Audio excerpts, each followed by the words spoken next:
Hi guys, this is Hamilcar back after a little hiatus, and I am very glad to be bringing you some more English commentaries from the Pro League. And this is a set between KTF and SKT1, and it's from the new Winners League format. I'll talk about that a little bit in a second. First, just briefly, haven't posted videos in a few days. I went out of town to Nebraska on a long road trip, and my computer crapped out on me, and I had to spend about 2 days trying to figure out if there was a way to avoid reinstalling Windows, and I figured out that there wasn't, and had to reinstall Windows, and then my audio drivers weren't working, so now I'm finally back up and running. It was terrible timing because the ST2GG Commentator Idol contest is about to start up, and I'm going to be posting a mess of videos today. One of them, I think, should be my Week 1 submission, which will be a game between Luxury and FireBatHero. Luxury, one of the players playing in this game, so we'll see how he does here. This is actually played after the game that I'm going to be casting with FireBatHero. But in any event, do look for those, and do watch the Luxury FireBatHero game, and if you like it and like the commentary, go vote for me on ST2GG. Anyhow, as I say, happy to be back, happy to have a working computer again, and I'm going to try to crank out a lot of commentaries this afternoon.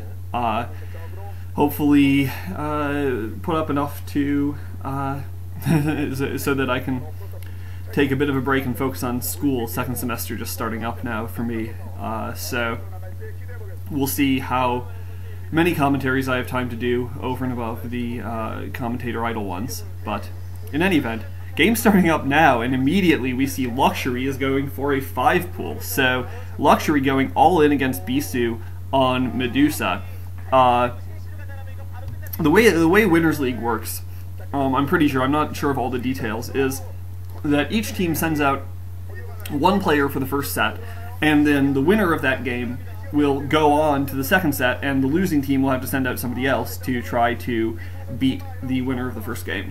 So it's a best of 7, and one player can conceivably just run through the other team, win 4 games in a row, and finish off the set. Or it could be back and forth, and we could see several different players, probably, I guess as many as 3 players each from both teams, or 3 and 4, something like that.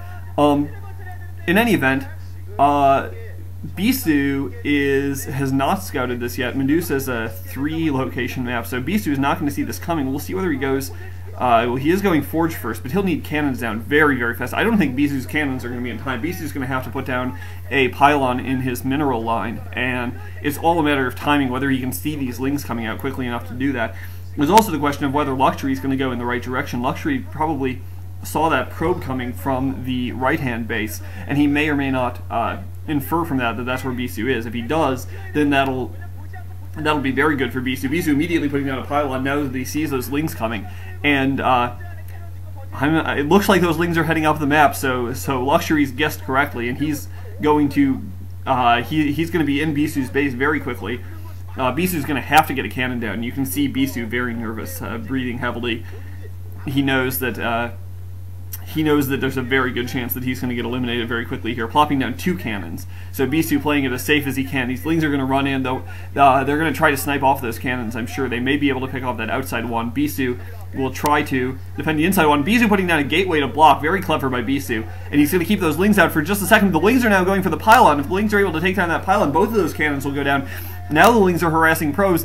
Back on the pylon, I think more lings are going to be coming up for Luxury soon, so but Bisu's cannon is almost in. A couple of probes have gone down, but as soon as that cannon warps in, both cannons warping in now, and Bisu is going to be able to fend off these lings, so very nicely played by Bisu. Great base architecture there, just on the spur of the moment, figuring out a way to prevent Luxury from getting his lings in and doing damage. Luxury is going to be able to take down the pylon and the forge, though, so I'm not sure whether Bisu's at much of an advantage even after holding off this very all-in rush.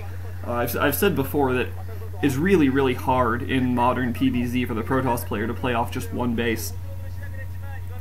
For a number of reasons, partly because the Protoss player needs to get a whole bunch of different tech out, need to get Corsairs to harass and scout, and then usually go into either Reavers or Templar tech.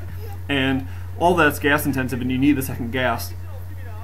And for another thing, in the early game, the Zerg can expand so quickly, take 3 bases like we see Luxury doing right now, and Luxury will just be able to pump whatever he wants, Mutas or Lings or Hydras, and assert map control pretty quickly. And if Bisu doesn't have a natural expansion up by that point, then it'll be very hard for him to get one up at all. He may try to claim the mineral only behind his base. That's probably going to be the easiest expansion for him to hold. But as soon as he gets Zealots out, he's got 1 out now. If he gets another 1 or 2, he may be able to press out and push those Lings out of the natural. Something's there in Bisu's natural. I'm not sure if those are still Zerglings or if there's an Overlord there spotting or something. Probe Scout for Bisu, getting some good intelligence, seeing the layer going up. And it is an Overlord, 2 Zealots pressing out. They're not going to be able to do much damage, especially since they've been spotted. But Bisu may now try to press out and claim that natural that was denied to him. Nice little SK hats in the audience.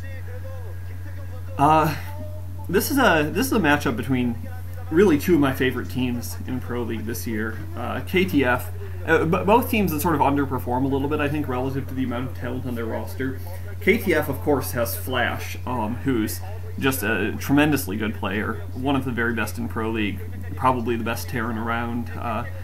Leda's been doing well recently, or Leda, I'm not sure how it's pronounced, but I would say, on the whole, looking at it over a broad span of time, Flash is still the best Terran around. And hopefully we'll get to see him later in the set. Of course, the way Winners League works, you never know who you'll get to see or when you'll get to see them.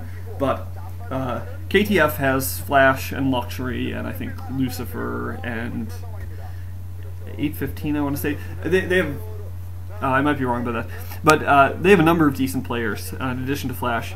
SKT has 3 players who are supposed to really anchor the team. Bisu and Best are both very good Protoss players, and they've been doing pretty well.